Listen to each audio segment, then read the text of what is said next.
할렐루야. 이 새벽에도 주님 앞에 나가시는 성도님들을 환영하며 축복합니다. 이제 우리 다 같이 사도신경으로 신앙 고백하겠습니다. 나는 전능하신 아버지 하나님, 천지의 창조주를 믿습니다. 나는 그의 유일하신 아들 우리 주 예수 그리스도를 믿습니다. 그는 성령으로 잉태되어 동정녀 마리아에게서 나시고 본디오 빌라도에게 고난을 받아 십자가에 못 박혀 죽으시고 장사된 지 사흘 만에 죽은 자 가운데서 다시 살아나셨으며 하늘에 오르시어 전능하신 아버지 하나님 우편에 앉아 계시다가 거기로부터 살아있는 자와 죽은 자를 심판하러 오십니다. 나는 성령을 믿으며 거룩한 공교회와 성도의 교제와 죄를 용서받는 것과 몸의 부활과 영생을 믿습니다. 아멘. 찬송가 400장 찬양드리겠습니다. 찬송가 400장입니다. 찬송가 400장 우리 함께 찬양드리겠습니다. 험한 시험 물속에서 나를 건져주시고 노한 풍랑 지나도록 나를 숨겨주소서. 주여 나를 돌보시사 고이 품어주시고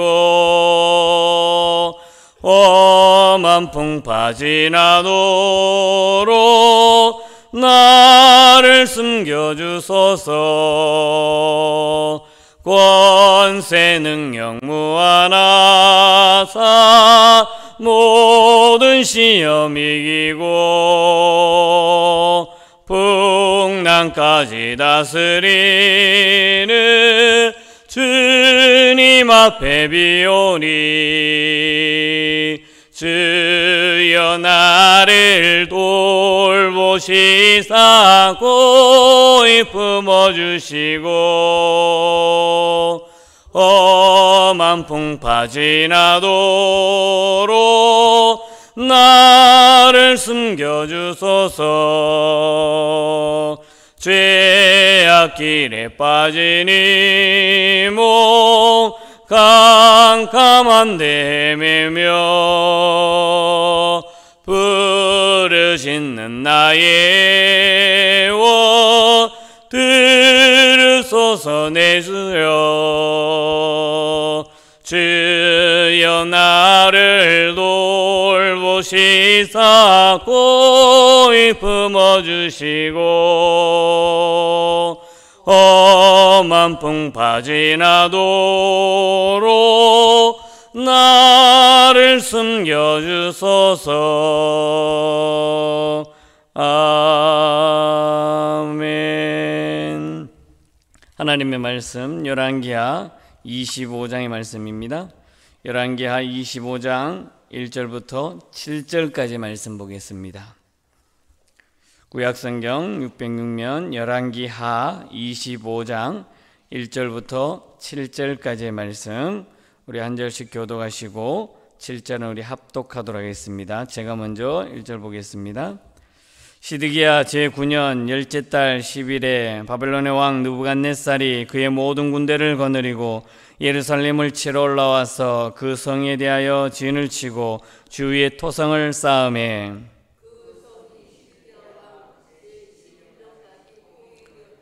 그의 넷째 달 9일에 성중에 기근이 심하여 그 땅 백성의 양식이 떨어졌더라.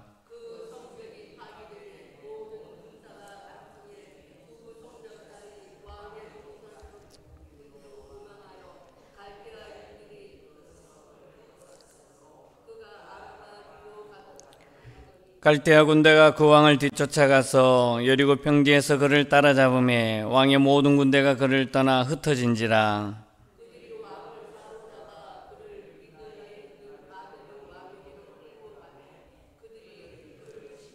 같이 읽겠습니다.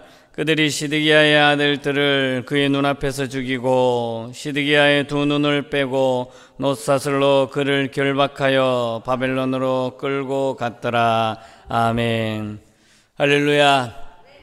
지난밤도 평안하셨습니까? 오늘 하루도 주님께서 주시는 은혜와 평강을 누리는 귀하고 복된 하루가 될 수 있기를 바라겠습니다.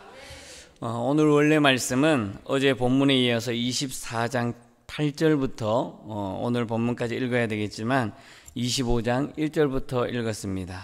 함께 읽은 앞에 본문은 집에 가셔서 차근차근 읽어보시면 또 하나님께서 주시는 이해와 더불어서 놀라운 은혜가 있을 줄 믿습니다.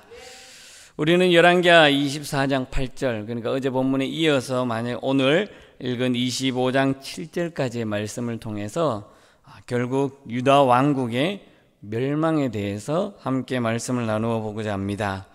하나님께서 택한 이스라엘 백성, 그리고 하나님께서 세운 왕, 그 왕이 하나님께서 명령하신 그 명령, 그리고 규례와 법도, 그리고 선지자의 말씀을 듣지 않고 무시한 결과로 인해서 결국 바벨론에 의해서 멸망당합니다. 모든 것이 다 멸망당하고 왕도 사로잡혀가고 백성들도 사로잡혀가고 모든 것이 다 폐하가 되는 그런 하나님의 심판을 경험하게 되는 것이죠. 그런데 하나님께서는 그것으로만 끝나는 것이 아니라, 그 멸망하는 것으로 다 끝나는 것이 아니라 하나님께서는 또 다른 은혜를 부어주는 그 은혜를 경험하게 되는 거죠. 그래서 우리는 이 유다의 모습, 이스라엘 백성들의 모습, 왕들의 모습을 보면서 하나님만을 경외해야 되고, 그리고 교만하거나 자만하거나 스스로 자신을 내세우는 것이 아니라 때로는 힘들고 어려운 상황 속에 있을지라도, 고난 속에 있을지라도 하나님의 은혜를 발견하는 그런 모습이 우리의 삶 속에 말씀을 통해서 우리에게 가르치는 교훈이라는 것을 깨달으시길 바라겠습니다. 본문 말씀을 보게 되면 어제 말씀에 이어서 두 왕이 나옵니다. 여호야긴 왕과 시드기야, 이 두 왕이 유다의 마지막 왕 이야기가 나옵니다. 여호야긴 왕은 18세에 왕이 됩니다. 18살에 왕이 되어서 3개월밖에 다스리지 못합니다. 3개월 동안 다스리다가 느부갓네살 왕에 의해서 폐위가 되고 그의 숙부인 시드기야가 왕이 됩니다. 그의 나이는 21세에 왕이 되면서 그래도 11년 동안 나라를 다스리게 됩니다. 그런데 이 두 왕의 공통점이 있습니다. 무엇이냐면 바로 여호와 보시기에 악을 행했다라는 겁니다. 주일날 아마 본문 말씀을 통해서, 주일날 설교를 통해서 기억하실 텐데, 하나님의 평가 기준은 여호와 보시기에 선한 일을 했느냐, 여호와 하나님 보시기에 악한 일을 했느냐 따라서 갈라지면서 그 기준을 나눈다 했습니다. 그런데 오늘 이 두 왕은, 여호야긴과 시드기야 왕은 여호와 보시기에 악한 일을 밖에 하지 않았다라는 것입니다. 이들의 모습은 단순히 두 왕의 문제만이 아니었습니다. 유다 전체, 즉 이스라엘 백성 모두가 하나님을 떠나버렸고 하나님이 하지 말라는 죄악 가운데 있었습니다. 특히 우상 숭배와 불의와 죄악과 타락이 팽배했다라는 것입니다. 그런 모습을 본 하나님께서는 너무나 안타까워서 처음부터 심판하려고 하지 않았습니다. 하나님은 항상 선지자를 통해서, 말씀을 통해서 다시금 하나님께로 돌아오라고 무수히 많은 선지자들을 보내주었습니다. 그 선지자들을 통해서 이스라엘 백성들이 회개하고 하나님 앞에 두 손 들고 자기의 죄를 자복하고 하나님께 나아갔으면 얼마나 좋았겠습니까? 그러나 많은 왕들, 남유다, 북이스라엘 왕들의 모습을 보게 되면 거의 90%가 다 여호와 보시기에 악한 일들만 했다는 겁니다. 왕이 악한 일을 행하다 보니까 백성들도 똑같습니다. 심지어 어떤 왕은 백성들에게 우상 숭배하도록 만들어주기도 하고 오히려 우상 숭배를 독려하기도 하고 하나님을 저버리는 일들을 서슴지 않게 행했다라는 것입니다. 그 결과 하나님께서는 심판할 수밖에 없는 것입니다. 무수히 많은 선지자들을 보내주었고 하나님의 말씀에 왕들뿐만 아니라 백성들에게도 돌아오라고 그만큼 말씀을 전해주었지만 이 이스라엘 백성들과 왕은 하나님의 말씀을 듣지 않았다라는 겁니다. 이 말씀을 통해서 우리가 명심해야 될 것은 하나님은 어떤 상황 속에서든지 우리에게 지금도 동일하게 말씀하고 있다는 것을 믿으시길 바라겠습니다. 하나님께서 말씀을 통해서 우리에게 이야기해 주시거나 아니면 우리가 예배를 드리면서 나아갈 때 기도를 통해서 찬양을 통해서 설교의 말씀들을 통해서 분명히 나에게 말씀하시는 것이 있다라는 거예요. 그런데 내가 그 말씀을 거부합니다. 안 들으랍니다. 외면해 버립니다. 그렇게 되면 결국 이스라엘 백성처럼 왕들처럼 심판의 메시지가 그리고 심판이 임한다는 것을 기억하시기를 바라겠습니다. 결국 하나님은 심판을 이스라엘 백성들에게 임하게 되는 것이죠. 바벨론 왕 느부갓네살을 통해서 예루살렘을 포위해 버립니다. 그리고 성을 함락해 버리죠. 그리고 그 성 안에 있는 성전 안에 있는 모든 하나님의 물건들을 다 가져가 버립니다. 왕궁의 재물들을 다 약탈합니다. 느부갓네살 왕을 통해서 이스라엘의 좋은 것들은 모두 다 바벨론으로 다 가져갑니다. 심지어 많은 사람들, 군사뿐만 아니라 장정들, 움직일 수 있는 사람들, 지혜와 명철 똑똑한 사람들, 학식이 있는 사람들 모두 다 사로잡아서 바벨론으로 포로로 끌려가게 됩니다. 예루살렘의 멸망, 그리고 유다 백성들의 이 포로, 이 사건은 단순히 국가 간의 전쟁이나 강한 나라가 약자를 포위해버리는 이러한 단순한 사건이 아니라는 것입니다. 이 유다 백성이 망하고 이스라엘 백성들이 다 망하는 이것은 바로 하나님의 거룩한 심판이라는 것을 우리는 기억해야 됩니다. 죄악과 타락과 우상숭배가 팽배했던 이스라엘 백성들에게 하나님께서 최후에 임하는 것은 바로 심판밖에 없다는 것을 우리에게도 말씀해 주고 있는 것을 믿으시기를 바라겠습니다. 한편으로 생각하면 하나님은 사랑이신데 하나님은 공의로우신 분인데 왜 이렇게 심판하시지? 라고 생각할 수 있다는 것이에요. 가끔 우리가 자칫 오해하는 경우가 있습니다. 하나님은 사랑이시니까 모든 것을 용서해 주실 거야. 예, 맞습니다.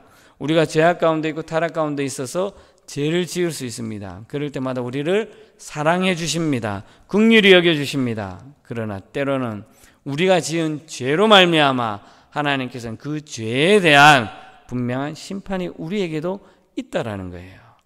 많은 현대 그리스도인들이 이것을 착각하고 있는 것 같아요.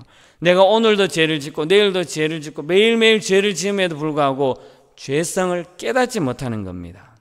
죄를 지었음에도 불구하고 하나님 앞에 있어서 이것이 죄라는 것을 깨닫지 못하는 거예요. 그럼에도 불구하고 하나님께서는 말씀을 통해서 예배를 통해서 여러 가지 다방면을 통해서 분명히 내가 지은 것이 죄라는 것을 깨닫게 해주십니다. 그런데 그것을 거부하고 그것을 깨닫지 못하고 당연하다든지 하나님은 사랑이 많으니까 나는 죄를 지어도 돼, 괜찮아, 용서해 주시는데 단순하게 그렇게만 생각하다면 이스라엘 백성들처럼 결국 하나님께서 무서운 심판을 나에게도 임할 수 있다는 것을 기억하시기 바라겠습니다. 분명히 하나님께서는 우리에게 매 순간순간마다 내가 죄를 지었을 때 사인을 분명히 주십니다.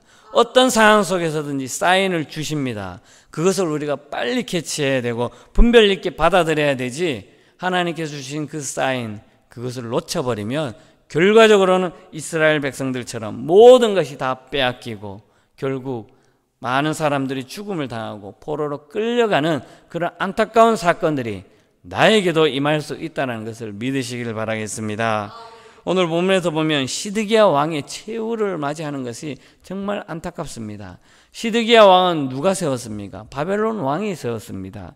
그리고 많은 선지자들이 왕들이 타락과 죄악과 우상숭배했을 때 나라가 곧 망합니다라고 분명히 말씀해 주었습니다. 선지자를 통해서 말씀해 주었을 때 그 말씀만 전하는 것이 아니라 차라리 그 강대국에 항복하고 모든 것을 맡기고 그냥 순종해 가라라고 선지자를 통해서 말해줍니다. 그러나 이 왕들은 어떻습니까? 교만했기 때문에, 자기 스스로 내가 왕이기 때문에 어디 큰 나라에 가서 내가 굽신거리며 조공을 바치려고 하느냐라고 하면서 그것을 거부해버립니다. 자기 자신을 너무나 믿습니다. 자기 자신의 교만함 때문에 결국 선지자의 말들도 듣지 않습니다. 오로지 자기가 최고라고만 생각합니다. 하나님이 말씀하시는 그 말씀들을 다 거부해버립니다. 모세를 통해서 말씀해 주신 그 하나님의 명령과 규례와 법도를 다 무시해 버립니다. 오로지 자기 자신밖에 잘났다라고 하면서 모든 것을 거부해 버립니다. 그 결과 어떻게 됩니까? 시드기야 왕도 마찬가지였습니다. 분명히 느부갓네살 왕이 왕위를 세워줬으면 그래도 나를 세워준 왕에 대해서는 섬기는 척을 하든지 아니면 조공을 바치는 척을 하든지 그래도 나라를 살리고 백성들을 살리려고 하는 그러한 모습이 필요함에도 불구하고 오로지 자기 자신만 믿었습니다. 심지어 24장 20절 오늘 25장의 마지막 절을 보게 되면 이 시드기야 왕이 어떻게 합니까? 배반을 해버립니다. 바벨론 왕에 대해서 배신하는 모습을 보여줍니다. 결국 느부갓네살 왕의 입장에서 보면 어떡합니까? 어디 내가 세운 왕인데 너가 나를 배반해? 가만 안 있겠죠. 당연히 군사를 몰고 함락을 하고 나라를 쳐들어가는 거예요. 그 상황 속에서 예루살렘 성을 포위하고 그 이스라엘 모든 것을 군사들이 막아버립니다. 기근이 난죠. 먹을 것이 없게 됩니다. 그 안에 있는 이스라엘 백성들이 왕의 길로 나는 그 길로 통해서 다 도망가 버립니다. 심지어 왕도 도망가 버립니다. 도망간다고 살겠습니까? 결국 바벨론 군사들에 의해서 잡혀서 바벨론 왕 앞에 무릎을 꿇게 됩니다. 그리고 자기의 아들들마저도 자기가 보는 그 앞에서 처형을 당하고 죽임을 당합니다. 그 모습을 본 왕, 그걸로만 끝나겠습니까? 느부갓네살 왕이 이 시드기야 왕의 두 눈을 다 뽑아버립니다. 두 눈을 뽑아버리고 놋쇠슬로 그를 온몸을 칭칭 감고는 쇠사슬로 엮어서 바벨론으로 포로로 끌려가게 됩니다. 이것이 최후예요. 시드기야 왕이 아무리 자기가 잘났고 자기가 능력이 있고 자기가 왕이지만 자기를 세운 그 바벨론 왕 느부갓네살의 배반함과 동시에 자기가 살려고 도망하다가 결국 붙잡혀 와서 안타까운 모습을 보여주고 있는 것이 현실이라는 것입니다. 결국 그는 바벨론으로 끌려가게 되는 안타까운 모습을 보여주는 것이죠. 때로는 우리도 마찬가지입니다. 하나님의 말씀을 내가 거부할 때가 많다는 거예요. 내 자신을 너무 과신할 때가 많다는 것입니다. 하나님은 분명히 말씀하시는데 내가 듣지 않는다라는 거예요. 교만은 패망의 선봉이라고 말씀하고 있습니다. 아무리 내가 잘났고 아무리 내가 똑똑하고 아무리 내가 많은 것을 가지고 있더라도 하나님의 말씀에 순종하는 우리가 될 수 있기를 바라겠습니다. 그리고 스스로 교만하는 것이 아니라 하나님 앞에 내 자신을 내려놓고 하나님만을 바라보며 믿음으로 나아가야 한다라는 것입니다. 오늘 본문 말씀을 통해서 우리에게 주는 교훈이 있습니다. 세 가지의 교훈을 주는데 그 첫 번째는 바로 하나님의 경고에 귀 기울여야 한다는 것입니다. 선지자를 통해서 또 하나님께서 주시는 말씀을 통해서 우리에게 말씀할 때 우리가 그 말씀에 귀를 기울일 줄 알아야 된다는 것입니다. 그리고 그 하나님의 말씀에 귀를 기울이고는 여호와 하나님만을 경외해야 한다는 것입니다. 이 세상에 보이는 우상숭배, 타락, 죄악을 따르는 것이 아니라 여호와 하나님만을 경외하며 나아가는 저와 여러분 될 수 있기를 바라겠습니다. 마지막으로는 교만하지 말아야 한다는 것입니다. 자만하지 말아야 한다는 것입니다. 내 스스로를 다 주님 앞에 내려놓고 하나님께서 나에게 말씀하시는 그 말씀만을 쫓아가는 우리의 삶이 되어야 한다라는 것입니다. 때론 내 삶이 힘들 수도 있습니다. 어려울 수도 있습니다. 고난 속에서도 삶을 살아갈 때도 있습니다. 그럴 때마다 온전히 나를 사랑해 주시는 하나님만을 바라보며 믿음으로 나아가는 저와 여러분들의 삶이 될 수 있기를 바라겠습니다. 오늘 말씀을 통해서 하나님께서 나의 삶을 책임져 주시고 인도해 주시고 임마누엘 동행해 주시는 그 하나님만을 위한 온전한 삶을 살아가는 우리 모든 믿음의 공동체가 될 수 있기를 주님의 이름으로 간절히 축복합니다. 기도하겠습니다. 거룩하신 하나님 참 감사합니다. 늘 부족하고 나약한 저희들을 주의 은혜로 삼아주시고 이 새벽에도 주님 앞에 나아가며 귀한 말씀을 통해서 깨닫게 해주신 하나님 감사합니다. 무엇보다 하나님께서 말씀해 주시는 그 말씀에 귀 기울일 수 있도록 인도하여 주시옵소서. 세상에 좋은 것들, 눈앞에 보이는 좋은 것들이 있을지라도 무엇보다 하나님께서 나에게 말씀하시는 그 말씀을 청종하며 귀 기울이며 그 말씀대로 순종하며 나아갈 수 있도록 은혜를 베풀어 주시옵소서. 무엇보다 여호와 하나님만을 신뢰하며 믿음으로 나아가게 해주시고 내 자신을 다 내려놓고 교만하지 않고 자만하지 않고 온전히 주님의 뜻에 순종하며 나아가는 주의 자녀들로 삼아 주시옵소서. 때론 나의 삶이 힘들고 어렵고 고난과 아픔과 좌절과 절망 속에 있을지라도 그 속에서 역사하시는 하나님의 그 놀라운 은혜를 경험하게 하여 주시옵소서. 하나님께서 베풀어 주신 모든 은혜에 감사와 기쁨과 찬양으로 나아가는 주의 자녀들 삼아 주시옵소서. 특별히 오늘과 내일 있을 동남노예 위에 하나님께서 은혜를 부어주시고 성노예가 될 수 있도록 역사하여 주시옵소서. 오늘 하루도 온전히 우리의 삶을 주님께 맡깁니다. 주님 함께하여 주시고 지켜주시고 보호하여 주시고 인도하여 주시옵소서. 모든 은혜 감사드리며 사랑 많으신 예수님의 이름으로 기도드리옵나이다. 아멘. 하늘에 계신 우리 아버지, 아버지의 이름을 거룩하게 하시며 아버지의 나라가 오게 하시며 아버지의 뜻이 하늘에서와 같이 땅에서도 이루어지게 하소서. 오늘 우리에게 일용할 양식을 주시고 우리가 우리에게 잘못한 사람을 용서해 준 것 같이 우리 죄를 용서해 주시고 우리를 시험에 빠지지 않게 하시고 악에서 구하소서. 나라와 권능과 영광이 영원히 아버지의 것입니다. 아멘.